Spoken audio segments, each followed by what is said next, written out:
Oi, pessoal, voltamos. Né?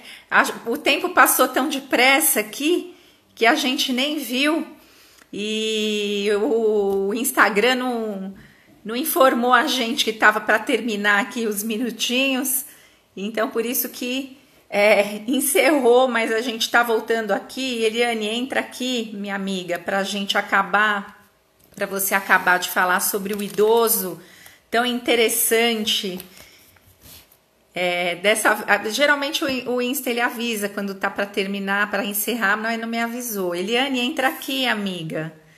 Ela estava comentando sobre a questão da tontura no idoso, que ele tem o que a gente chama de síndrome do desequilíbrio do idoso, né? Ou síndrome multissensorial do idoso.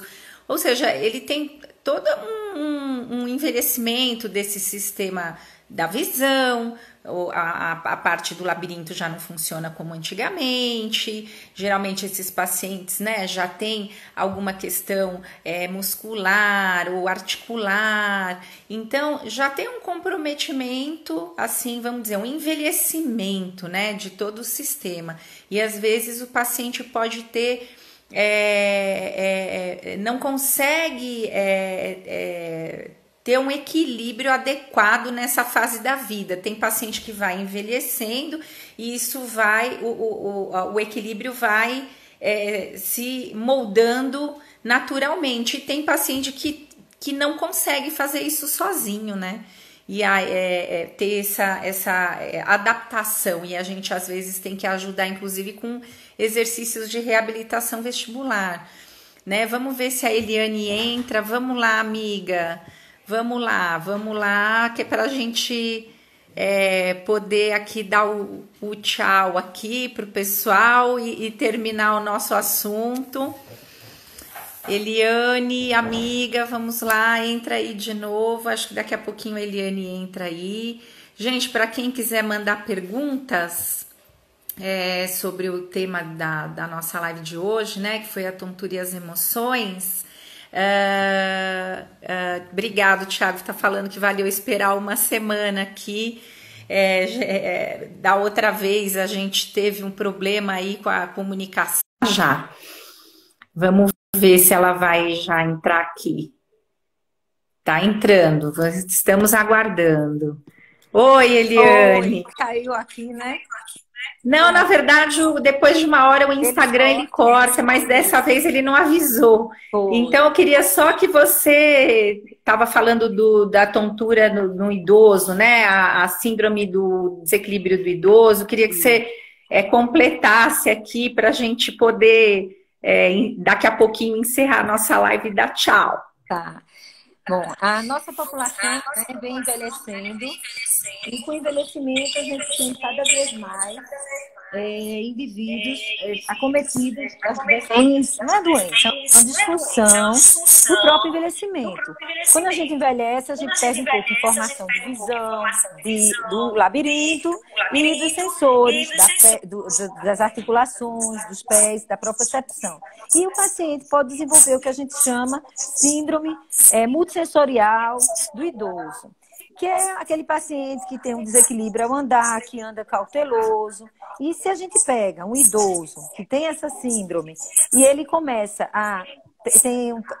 isso pode favorecer também a ele perder a confiança no seu equilíbrio e somar isso uma tontura postural perceptual persistente.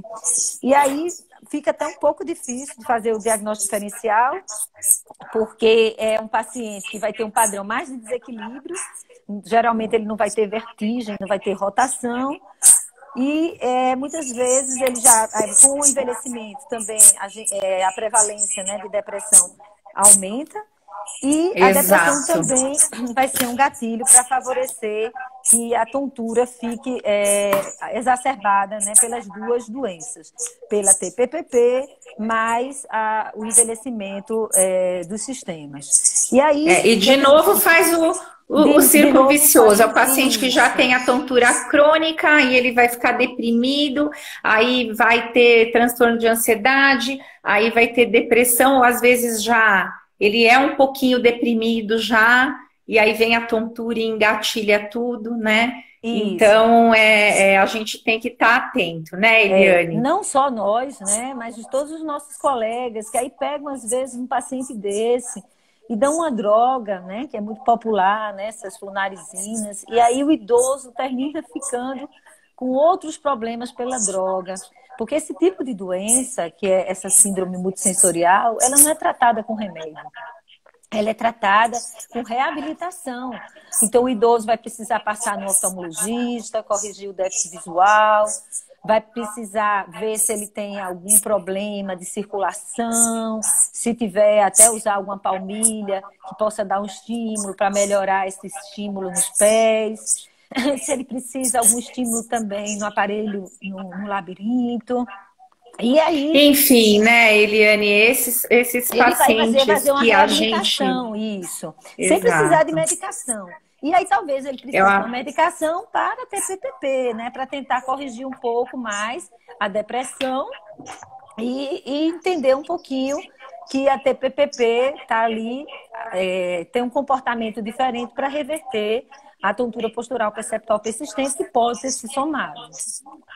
é aquela história, o paciente que chega para a gente sempre vai ter essa visão holística, essa visão do paciente como um todo, vai tentar abordar, abrir várias, eu falo que a gente abre várias frentes de trabalho, né? A gente não vai ver esse paciente só como um labirinto, a gente vai ver ele como um todo, e até a gente vai até bem fundo na consulta para tentar entender toda a gama de sintomas e a amplitude disso, porque às vezes o paciente está num sofrimento muito grande. Então, hoje aqui a gente tentou trazer um pouquinho de informação, né? Que se você tem alguma tontura e está deprimido por causa disso, ou tem a depressão e está evoluindo com alguma tontura, não sofra, né? Procure ajuda profissional. Isso. E que a gente está aqui para acolher, para ajudar, para fazer todo esse trabalho que não é de um dia só,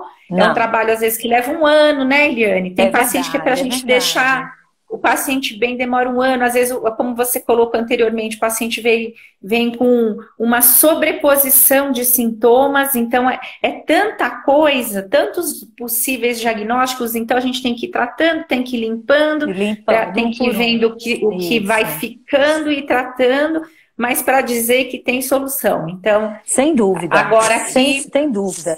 E é exatamente essa visão, como Patrícia diz, holística, que modifica o prognóstico. Então, lá nos Estados Unidos, eles, na Mayo Clinic, eles tinham uma chance de cura de pacientes com tontura baixa para eles. Então, estava em torno de 70 e poucos %. Aí, o que é que eles fizeram? Trouxeram um psiquiatra para trabalhar lá e eles tiveram uma resolução de casos de tontura, subiu para 98%. Por quê? Porque era uma equipe multidisciplinar. Era psiquiatra, psicólogo, terapeuta ocupacional, otorrino, neurologista. Então, aqui normalmente a gente não precisa de tudo isso, né? Mas acho que um bom otoneurologo, na maioria das vezes, quando são casos mais complexos, realmente a gente pede ajuda ao psiquiatra. Mas na grande maioria das vezes, um otorrino que tem essa visão mais acolhedora, que consiga fazer uma avaliação, nem que seja uma triagem básica com esses questionários, uma percepção desse perfil do paciente, ele pode fazer o tratamento da maioria dos casos e aí ter ajuda de um reabilitador, né, vestibular, que geralmente é um fisioterapeuta ou um fonoaudiólogo, e aí ele vai entrar fazendo essa parte de reabilitação e, em alguns casos, associar a terapia cognitiva comportamental, que aí entra psicólogo. Então, essa equipe, eu acredito que acho é uma equipe essencial. Eu acho que o recado final, assim, você pode ter o estresse e isso levar à tontura, e você pode ter a tontura que vai te dar ansiedade. Não é porque você tem a tontura que obrigatoriamente você vai ter ansiedade, isso. E não é porque você tem ansiedade que você vai desenvolver a tontura. Eu acho que Cada coisa tem o seu lugar, podem estar associados ou não. Importante é a gente acolher esse paciente e vê-lo como um todo, como a Eliane falou. Eliane, obrigada. Obrigada, Paty. Obrigada para quem estava assistindo a gente até agora. E a próxima, vamos ver se a gente faz mais uma live. Quero fazer mais uma live com você, porque pensa numa pessoa inteligente, a Eliane, gente. Eu sou esforçada, a Eliane é inteligente. Então, uma hora a gente vai vir aqui uma outra oportunidade de falar de outro tema, porque é uma infinidade, né? Com certeza. De assuntos. Mas a sua então, escolha, Eliane, muito obrigada, adorei. Foi muito feliz, viu? A TCC, como a sua próxima live, foi muito feliz a escolha. Obrigada, viu, Paty? Fiquem de olho, semana que vem a gente vai falar sobre medo, expectativa, ansiedade, e eu vou trazer a minha querida amiga Sandra Cardoso, psicóloga que faz terapia cognitivo comportamental. Então, ficou curioso? Quer saber o que é TCC? Semana que vem a gente está aqui. Eliane, obrigada. Eu que agradeço, Paty. Beijo grande. Tchau, tchau. Beijo.